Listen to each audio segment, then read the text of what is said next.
কিয়ামতের ময়দানে আল্লাহ পাক রব্বুল আলামিন বলবে যে হাবিব দেখো তো তারা একটু চেষ্টা করতে পারে নাই, যে একটু চেষ্টা, যে একটু চেষ্টা।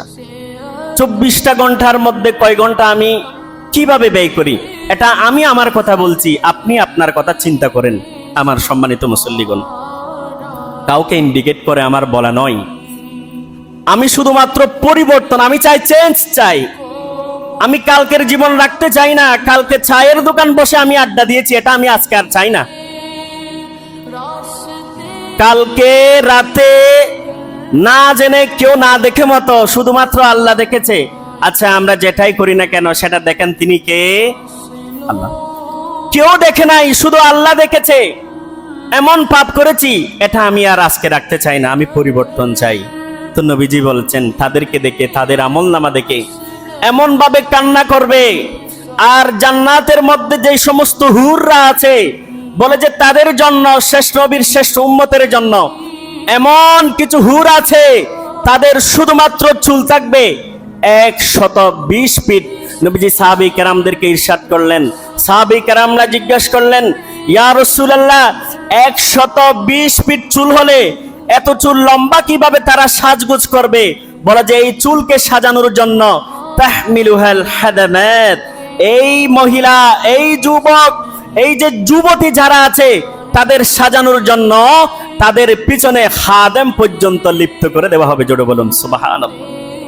তাদের সৌন্দর্য কেমন হবে? আলা খুশবি ইউসুফ, তাদের সৌন্দর্য ইউসুফ আলাইহিস সালামের মতো সৌন্দর্য হবে। যে ইউসুফ আলাইহিস সালামের সৌন্দর্য দেখে মিশরের রমণীরা, রানীরা হাত কেটেছে, গলা কেটেছে, তারা নিজেও জানে না এমন সৌন্দর্য দেখে। শুধু এতটুকুতেই তারা সীমাবদ্ধ থাকবে না, আলা কুওয়াতি মুসা, মুসা আলাইহিস সালামের ক্ষমতা চলে আসবে। যে মুসা আলাইহিস সালামকে দেখে আজরাইল আলাইহিস সালাম পর্যন্ত ভয় পেয়েছে। যে মুসা কালিমুল্লাহর রাগ উঠলে মাথার টুপি পর্যন্ত, পাগড়ি পর্যন্ত খুলে যায়। এমন কুওয়াতা শক্তি তাদের ভিতরে চলে আসবে জান্নাতের মধ্যে, যারা শ্রেষ্ঠ নবীর শ্রেষ্ঠ উম্মতের জন্য সাজতেছে। বলে যে তাদের খুলুক খাসলত কেমন হবে, তাদের ভিতরে যেই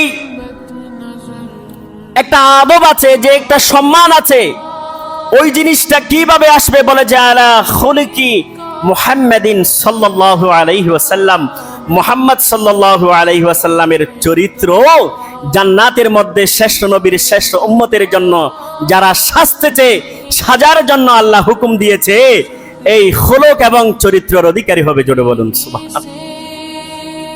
বলে যে নয় নয় নয় নয়, তাদের কণ্ঠটা কেমন হবে? আলা খুলুকি দাউদ, দাউদ আলাইহিস সালামের কণ্ঠ হবে।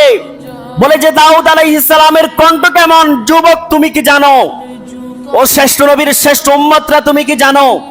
দাউদ আলাইহিস সালামের কণ্ঠে যখন জাবুর কিতাব যখন তেলাওয়াত করত, পাহাড়ের মধ্যে যেই ঘাসপালা আছে, গাছপালা স্তব্ধ হয়ে যেত। সাগরের মধ্যে যেই মাছ আছে, মাছগুলো কুল কিনারায় চলে আসতো।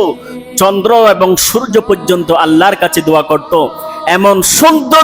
এমন সুন্দর কণ্ঠের অধিকারী হবে যে শ্রেষ্ঠ নবীর শ্রেষ্ঠ উম্মতরা দুনিয়ার মধ্যে শুধুমাত্র একটু চেষ্টা করেছে, একটু চেষ্টা। বলো যে একটু চেষ্টাটা কি? যে নবীজির উপর যে 5 ওয়াক্ত নামাজ যে নবীজির উম্মতের উপর ফরজ করে দিয়েছে, শুধুমাত্র এই ফরজটা আদায় করলে তাদের জন্য জান্নাত সহজ হয়ে যাবে।